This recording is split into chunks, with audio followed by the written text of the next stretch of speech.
Hi, everyone.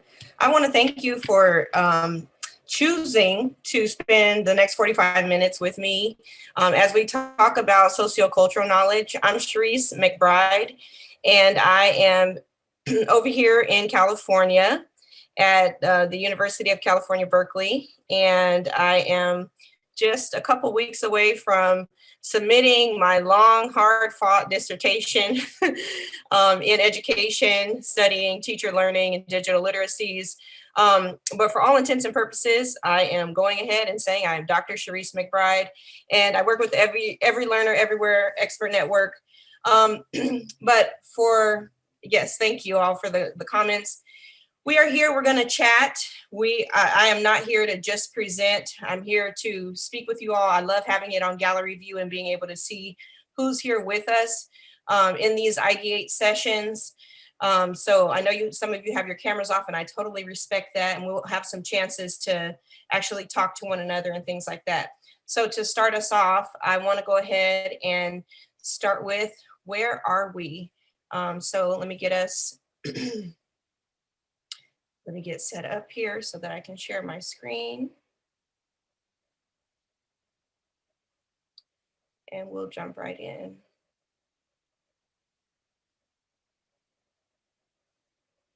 Okay.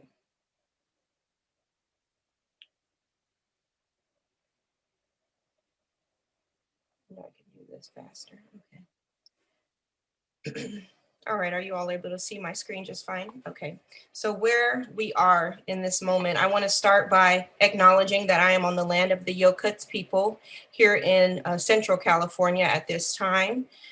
We are in the middle of a situation where we see many students learning through distance learning with limited Wi-Fi. This is a picture taken in Salinas, California that actually went viral. Some of you may have seen it, where students were not able to access Wi-Fi anywhere but outside of a Taco Bell. We are in the middle of a national and global pandemic where we see cases of coronavirus spreading rapidly. We have over 11 million cases. This was actually from last month of coronavirus, with over 200,000 deaths from this virus that is spreading rapidly in our country and beyond. We've seen this summer and beyond rising activism as folks are tired of police brutality and racial injustice in our country. And we've seen many uprisings over the last decade, but that have kind of come to an apex over this past summer, where we've seen clashes between police and civilians. And this was a scene from downtown Oakland, which is where I live, between, again, police and folks who had gone out to express some of their civil rights. I shared that Native Land CA link if you want to find out some of the information about your local areas. We are in the middle of the politicized nature of masks, where even though we have public health officials sharing the recommendations here in the United States that we should wear masks to help curb the spread of the virus, that's become a site of political strife. We are in the middle of wildfires that have plagued our state and also other countries, including the brush fires in Australia earlier this year, things that have affected our air quality, so that even while we are already working from home and kind of being inside from the pandemic, we are also having to be inside from really poor air quality. And I remember many days of a red sky here in California. And we are, of course, in the middle of much political strife in the form of the elections that we've had that called a lot of folks forward to exercise, again, their civic duties and civic rights, but then also having many of those results called into question and this ongoing tension that we're experiencing. So why am I bringing that up? Well, there's this notion that's been circulating as we talk about the new normal that exists for many of us, right? That we are living in this time that feels strange. And I won't give away too many words because I want to hear what you have to say, but that there's this sort of new way of doing things. And those are the ones that I put up there are things that I personally experience. But I want to hear from all of you. How would you characterize living, working, and teaching in this quote unquote the new normal, right? And I use that as a holistic phrase. So what I'd like you to do is, if you don't mind, hop into this bit.ly. There's like a couple options. If you want to go to menti.com and type in this code 1534439. How would you characterize living, working, and teaching in the new normal? Or you can go to the bit.ly down at the bottom, or I'll also put the link in the chat. And we will take a look at what we think here.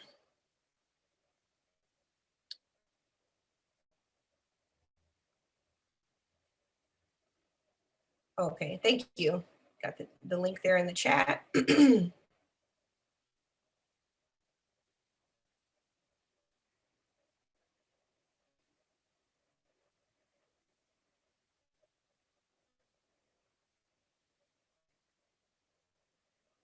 And you can put in multiple answers. I have it set up where you can share many different things if you'd like. So please feel free to type in as many words as you'd like. And we'll take a look at some of what we're seeing.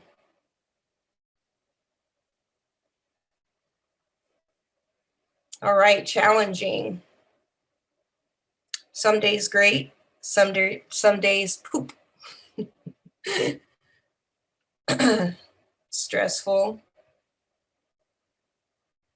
If you second a word, I believe you can type it in again and it'll get bigger.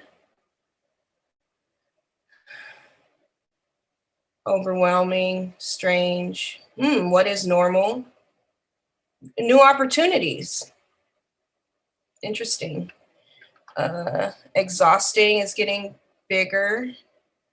Soul crushing. Denial.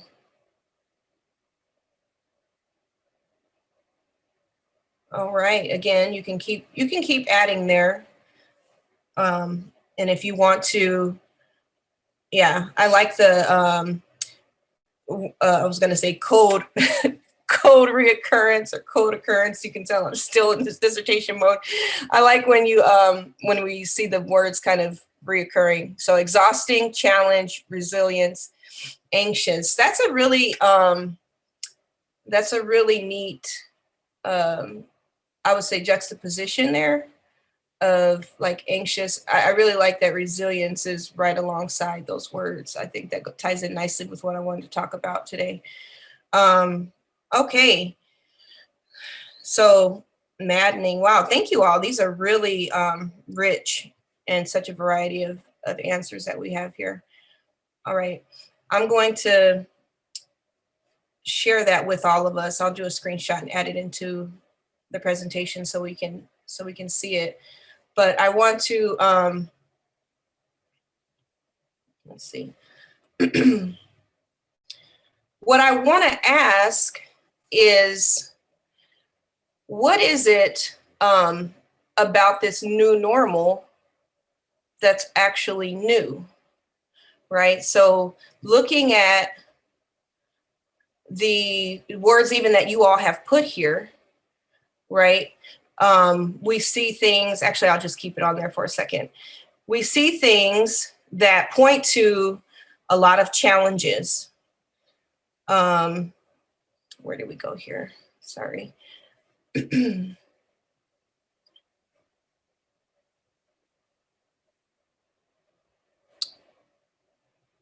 again. So we have things like, of course, challenging is one of the biggest words, life-shattering, overwhelming, isolated, polarizing, sorrowful, anxiety, uncivil, uncertain, hot mess. Lots of words that point to challenge, stressful, etc., unstable. And as we look at those words, I want to know, what is it again? What is it about those that that is so new, especially in light of these kinds of orientations? So I want to show back to my main slideshow. I'm having such a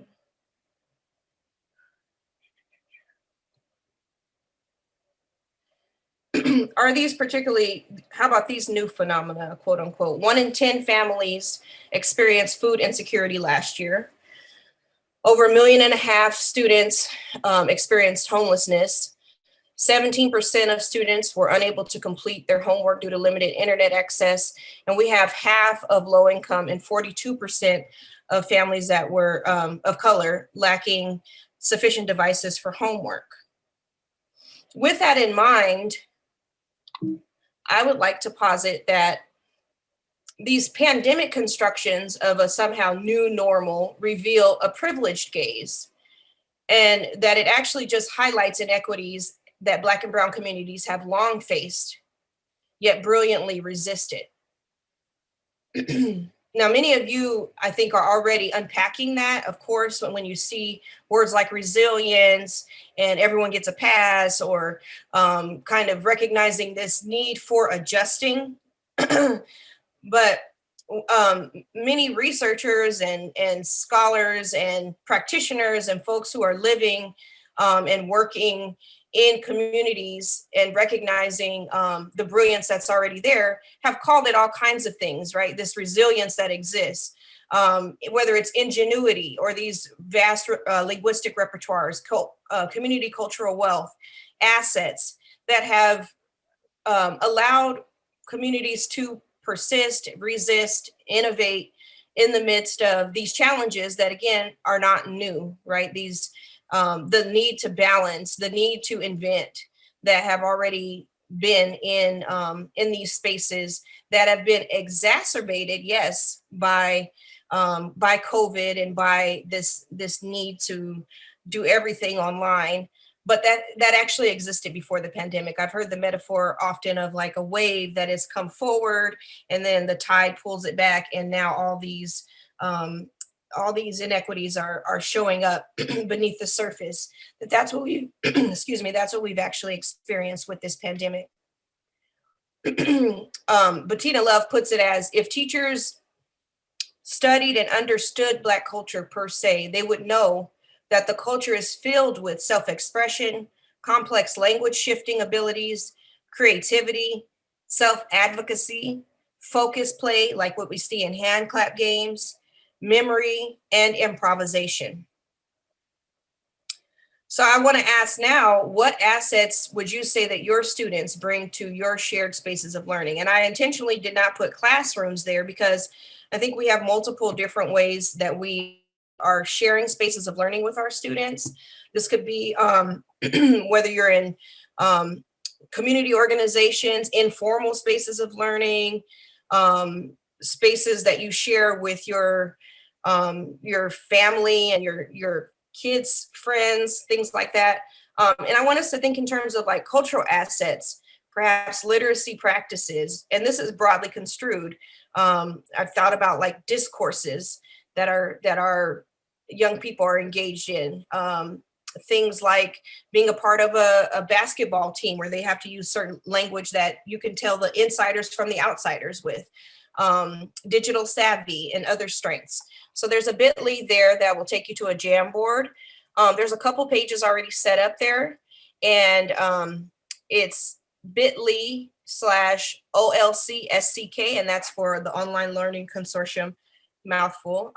Sociocultural Knowledge, OLC SCK 20. And you can, I want us to just begin kind of tinkering around together with what you see that your students are bringing in shared spaces of learning.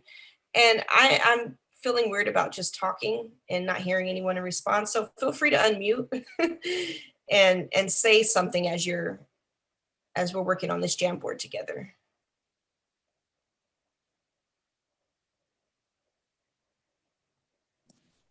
Hey, Cherise. Yes. Hi, this is Deborah Brunson over at in Wilmington, North Carolina. I teach at the University of North Carolina, Wilmington. Actually, I retired in 2018 from the Communication Studies Department, but came back and taught this fall because I was asked to come back and teach an interracial dialogue class. And I'm also teaching it in the spring. But anyway, earlier they were talking about resilience and some of those other terms, and made the comment that in my experience as a Black woman, as part of the Black community, what I hear are narratives of overcoming, being an overcomer. And, you just do, you just make it happen. You just, you know, because we're so used to not having. And so we just make it happen. And to speak of the issue of privilege, I have some very dear friends that I went to graduate school with, and we've been emailing, and most of my colleagues are white. There are one other African-American woman in the group, and they shared a lovely, it was a lovely, like a fairy tale almost, about how at the beginning in March of this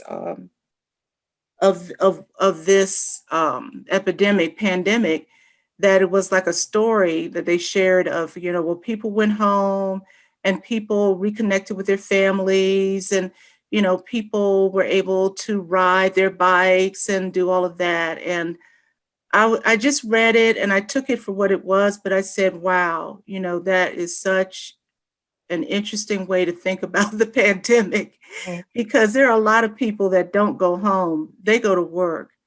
They don't ride their bikes. They're scared because they got to ride the subway and the bus. So, and so as a friend, it's hard for me to speak to them, because it's like it wasn't malicious what they said. It was just their standpoint. It was their point of view. It was a way that they were experiencing the pandemic, and it's not unauthentic. It's just not, as you're saying, it's not letting in all those different narratives. So I'll stop talking, but I do think that and I'm 60 plus years old, but from my perspective, in the Black community, it's always been overcoming, always. You overcome, and you just do it. It has to happen, and you make it happen. And you try to be, many times it's very creative. It's funny, but it's creative how we sometimes overcome stuff. So thank you. I'm done. Thank you for sharing that. I think you're bringing up a good point, and it makes me wonder what is lost by us emphasizing resilience only, right? And going back to my point about when we talk about these as sort of the challenges, in particular as the new normal, how that glosses over the fact that these inequities have existed, and how we need to slow down and pay attention to the inequities themselves. So I don't think there's anything wrong with nuancing or tempering some of the I think it's a kind of a both and situation where we can highlight what are some of the strengths or the new discoveries of the outdoors and the bike riding and things like that we're able to do in this space. But we also can say, and that is, there's a whole wide range of experiences that has come that these inequities have been exacerbated, because look at how we still need to adjust our teaching and our economic systems and a whole, all these different sectors of our society to account for the like you said, the varied narratives, the varied experiences, lived realities that people are going through in this time. And I see that reflected some. And when we're talking about assets, it's not just things that would point to this sort of resilience, but it's also vulnerability, right? I see here in what some of the folks that are some of the things folks have said: vulnerability, awareness of structural inequalities. I think that's a really beautiful one. Commitment to justice just got dropped in there.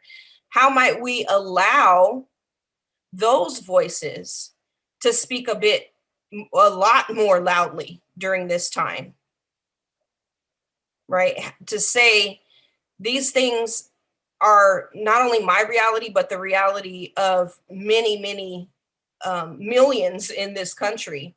And now others have begun to experience it more acutely.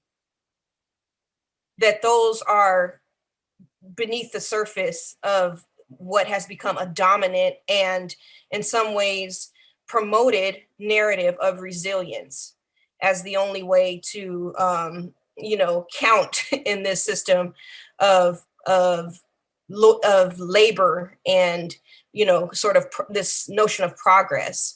Actually, no, let's think about justice and inequality and how that is implicated in this system.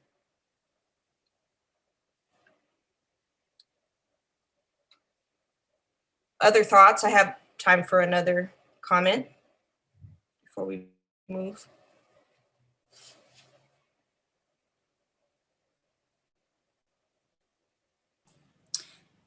Hi, Dr. McBride. I think the comment I just wanted to add is, as we were talking about how when the layers are peeled back, how truly these inequalities have surfaced so much. And so in one of our campus that I collaborate with, they have a lot of students who are on it that are on an Indian reservation, but they travel to the campus. And so our Native American population at that campus, did not have the technology. They didn't have Wi-Fi. They didn't, even for location, they didn't have, laptops. Even if they had a laptop, they still didn't have a connectivity. And so to even see as an organization what, through the challenge, what the perseverance was to find solutions, and which ended up being what I see across the nation is provide the technology, as in, a laptop or a Chromebook, and then the Wi-Fi, go, if it's a bus, Wi-Fi in a bus, if it's parking in the campus when we were on lockdown, but they still needed to get some work done. That's where the connectivity was, provide the laptop. I mean, there, with everything that's been said on as far as what we have seen, a lot of beautiful things have come out of and are still coming out of this pandemic, as far as being problem solvers of social in addressing social change. And so did it need to come to this? Of course, we didn't want it to, but it has. So let's promote social change. And the best way we can do it is within our own sphere of influence. Mm-hmm. I totally agree. I think that's a good segue in thinking about our sphere of influence, and particularly with regard to the digital, imagining how our own teaching and learning and our structuring and the artistic measures and all the things that we're able to do in those spaces can further bridge some of these gaps. And so I want to, I think my first, they told me I could give provocations in this space. So I think my first provocation was around thinking about sociocultural knowledge and how this new normal may not be so new for some. I think my second and last provocation is in thinking about how we imagine our students with regard to the digital. And so let me get my slideshow back up here. And that's, many of you have heard this notion of digital natives, right? I think that that's a myth that we need to debunk. So if we imagine sociocultural knowledge, I think we need to move beyond the digital natives in thinking about who our students are. I think cultural anthropology has long cautioned us against any kind of monolithic descriptions of who people are. And so why would it be any different with digital culture and youth? This like wholesale adoption of the notion that people would be homogenous is really troubling. And I think particularly within this group of young people or people who we think use technology can be a downright dangerous assumption for educators. And so I would ask us to consider what's left out when we think about our students as digital natives, quote unquote. I think one thing that's left out is that we have a responsibility to teach digital literacies. When we think about reading and writing with digital tools, I think we need to consider really explicitly giving time to practice the participatory affordances of digital tools. What does it look like to be in conversation with one another on digital tools? What does it look like to transfer the skills that students know in their own personal practices to a professional environment, to put it simply? I think there are certain disciplinary skills or dispositions that we might have, say in whatever fields that we're in fields of biology or different sciences, the legal profession, whatever kind of subjects you may teach. There are certain digital fluencies or digital skills that might apply there that are somewhat new for students, but that can very much build on their repertoires of practice with technology. So say they're able to use something like TikTok, right? That's a classic one that I've heard teachers sort of lament and say, well, they can use TikTok, but they don't know how to come in class and write an essay. Well, they may be able to use those video production tools in a way that is meaningful in a subject area in your classes. It might be that they can think about audience, they can think about content, they can think about a message, and take those same literacy levels of literacy awareness and thinking about the medium of video and transfer that into what that would look like in a professional setting, and taking those small tweaks to understand that you have what it takes. You have skills that you can build upon, and I'm here to help bridge some of that. I have content that I want to teach. I have disciplinary skills that I want to teach, and you have experience and these repertoires of practice that we can build together with. I think that we also need to remember that this notion of digital natives does not take into account the different levels of the digital divide. I know sometimes we talk about digital divide as access level, that students need, we need to bridge access that students have to technology. But there are multiple levels of digital divides that we need to be thinking about that would allow us to more appropriately address where students are in their ability to use technology. And so many of you probably have seen this plural conceptualization of digital divides, which is where access is just the first level. It's what our colleague was just talking about with Wi-Fi and connectivity, and then maintaining that infrastructure. But then the second level is like, are they able to make decisions about which tools to use? Are they able to do what I was just describing in thinking about their digital literacies and shifting from one environment to another, one subject area to another? Are they able to create and compose with digital tools? And the third level, which many of us haven't really, in the time of pandemic and really just trying to close first level gaps, have we been addressing some of the levels of them being able to make decisions aligned with their own personal priorities and saying, maybe I won't use technology at all in this setting because it doesn't match my long-term goals, or I use technology in my personal life in these ways to meet certain goals that I have, but I will use it in my professional life in a totally different way. There's also some alignment here in investigating the structural inequities that don't allow students to even get to the level of using technology for empowerment. So I think there's a need for us, in light of those two provocations, to do what Kimberly Crenshaw has described in this series she's done called Under the Black Light, where we kind of shine a light using, you know, all this kind of awareness that has arisen in light of sort of the margins becoming center in this time of pandemic. We shine the black light and see what we discover now that our gaze has shifted from business as usual, and we're seeing these new challenges that we may have overlooked kind of become pressing in ways that we just can't ignore, right? We're teaching online, we're having to deal with these inequities. And if we, a collective we, if we haven't been paying attention, now we have to.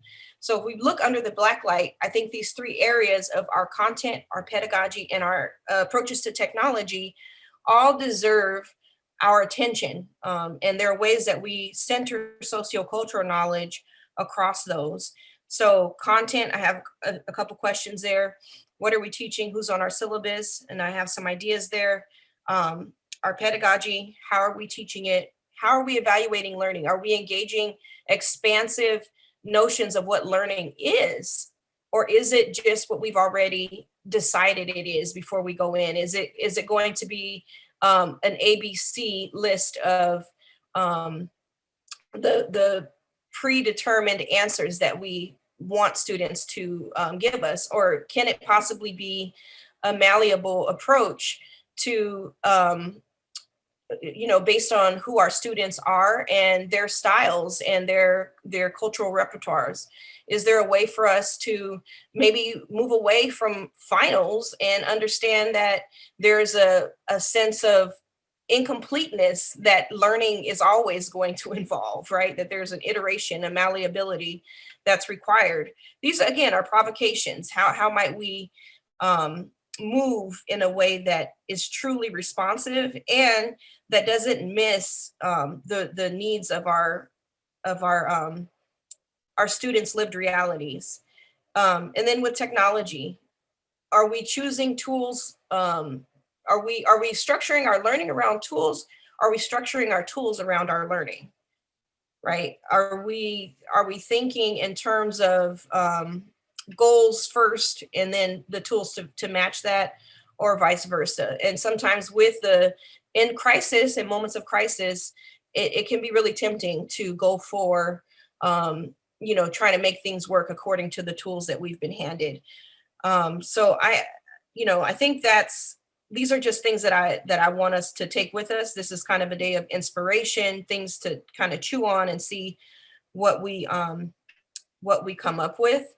So I will say there's kind of three main points I want us to take with us: that we can humanize our learning by making space.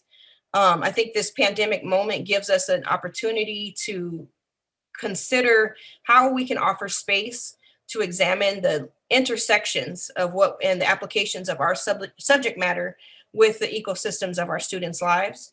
The other thing is to humanize by practicing expansive perspectives of our learners and learning. And you'll see there, it's like coming into focus, thinking about how might I widen my lens for where learning is happening. And then humanize by self-centering. And this goes back to the activity I did at the beginning. Where am I? What do I need? Look through the window. What's outside that is actually maybe having an impact on me inside? What do I need in this moment? Look in the mirror.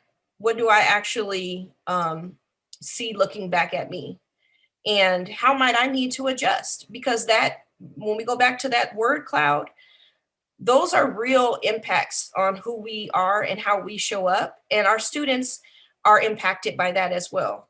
So how might we center ourselves? I know this sounds kind of funny, right? Self-centering, self-centered. Let's center ourselves so that we might be able to engage our own humanity and further that in how we teach. So in these last few minutes, I want to just trouble this notion. This was on our headlines today in the San Francisco Chronicle. Post-pandemic, when will life return to normal? I want to argue that it should not. When we're talking about learning and we're talking about how we teach and learn, I think we need to reevaluate. And I saw that reflected in some of the responses that you all shared, that there is going to be there's new ways to do things, that we're moving forward based on the learnings that we've gathered, and that we're continuing to gather from this time. That just summarizes it again. And this is kind of the idea that I continue to develop, humanizing critical digital pedagogy. And I have some inspirations there. I do have room for us to, sorry, this is, we have enough time. If you are interested, I'll let you all give me some feedback. We only have about 7-8 minutes. We can go into breakout rooms if you all would like to talk about these 3 spaces. How will you expand your teaching to build upon those strengths? How you would make space for sociocultural knowledge? How might you engage more expansive notions of learning and move the margin to the center in your teaching and learning experiences?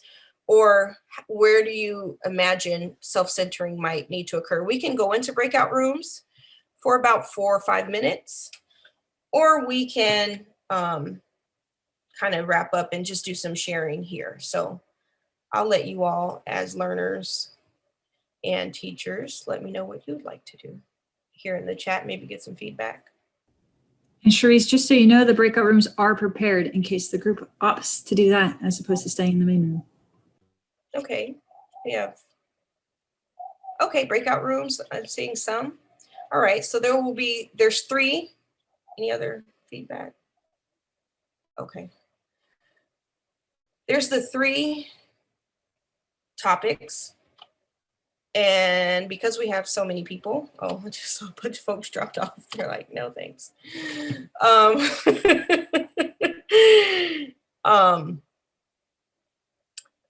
Why don't we do 6 breakout rooms? 2 on the top, 2 on making space, if you want to talk about making space for sociocultural knowledge, 2 on expansive notions of learning, and 2 on self-centering. So the first one is for if you're thinking about how you know, going back to that Jamboard, how in your instruction, you're thinking of integrating or responding to some of that based on your content knowledge.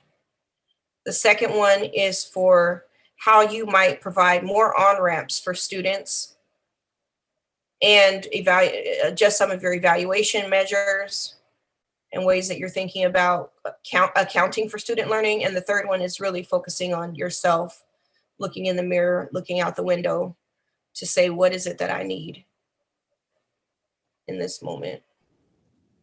All right, folks, I did create those breakout rooms and recreated them, in fact, to make sure to honor Cherise's request for 2 per topic.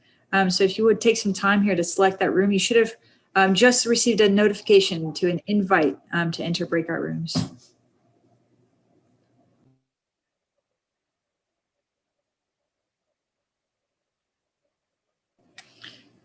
Cherise, I'm curious, since we have the space here, and because we're still live recording too, so wanting to make sure to have this be meaningful for folks chiming in. If you, in this moment, were to choose a breakout room, which one would you probably go into?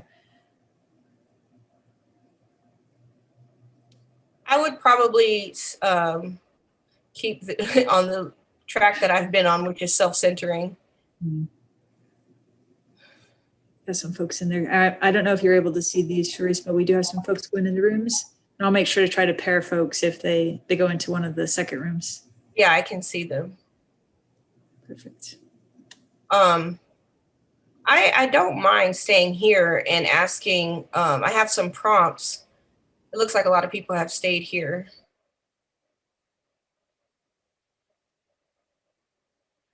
I wanted to, I think the selection is just slow.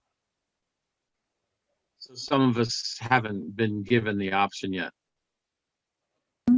Which one would you like to go into, Walt? I can move you manually as well. Can I go into expansion, the notion? Is that what it is? Yep, expansive notions of learning. Absolutely. I can Yeah. move you here. So far, Thank you. you're the only one in the room just at the moment. So if anyone would like I'll to talk join, to myself. I'll talk to Yeah. myself. if anyone wants to join Walt, let me know. Come on, somebody join me. Oh, here we go.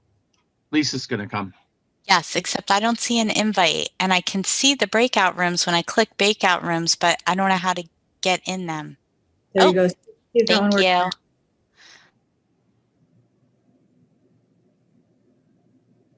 you. Love that. I'll put a,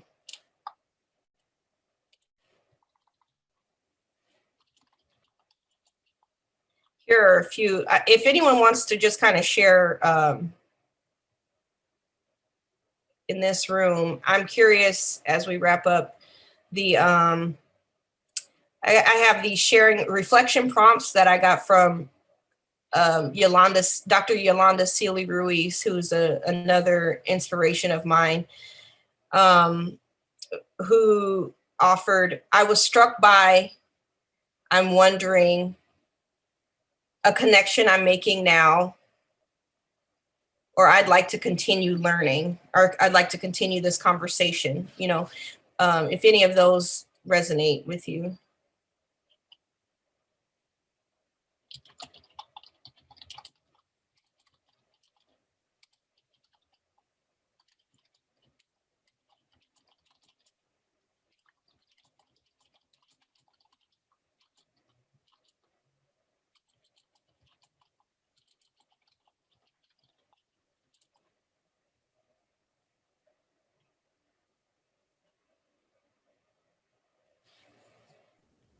Just updating the room. We did have Glenna that popped into a room and currently is by themselves. So if you would like to join Glenna, let me know. I'm currently in the self-centering room. Oh, maybe there you go.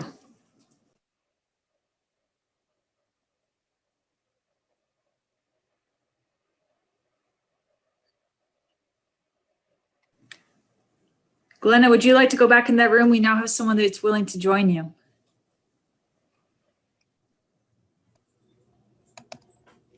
I certainly can. I had to take a break and let the dog out. Oh, no worries. No worries. Yeah, I can move you in there. Here, I'll go ahead and move both of you Okay. in. Thank you. Yeah. Thank you, Max.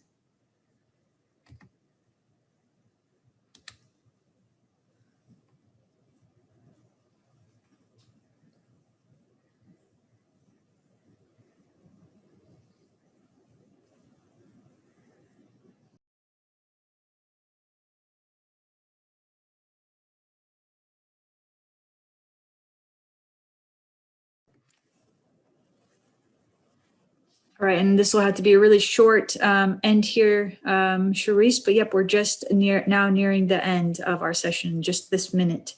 Okay, why don't you go ahead and I guess call everyone back, and I'll just thank everyone for coming. Awesome.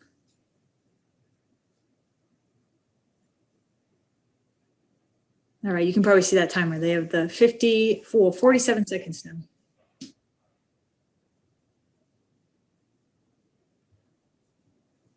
No worries, Anna, if you can hear me. Thanks for coming, Anna. I will check in with you later. Yeah, that sounds good. I will watch the recording as well. Sorry.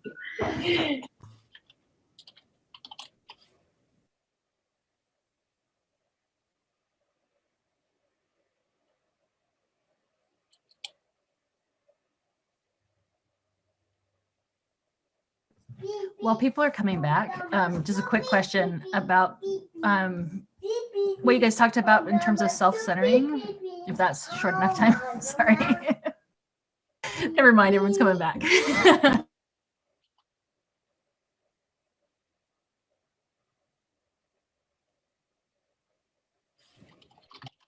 All right, everyone is back in the room now, and as Cherise knows, we are moving to close. So Cherise, any final closing announcements or statements you'd like to make? I just want to thank you all for coming to the session, and I hope that you got something that you can take with you for the rest of the week. Again, it was, meant to be sort of an inspiration to think about sociocultural knowledge and how to humanize your online teaching.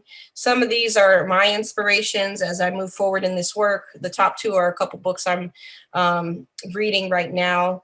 And you can find me on Twitter and on LinkedIn as I'm continuing to look forward to opportunities. And I just appreciate you all for staying all the way through the end. And I hope you have a great week at OLC Ideate this week. Cherise, thank you so much for all of your expertise, your thoughts, everything. The framework I know was tremendously helpful, I'm sure, to many in the room, myself included. So thank you so much for everything. I'm going to let you keep that slide up actually just for a moment so folks can grab that and look at that for a moment.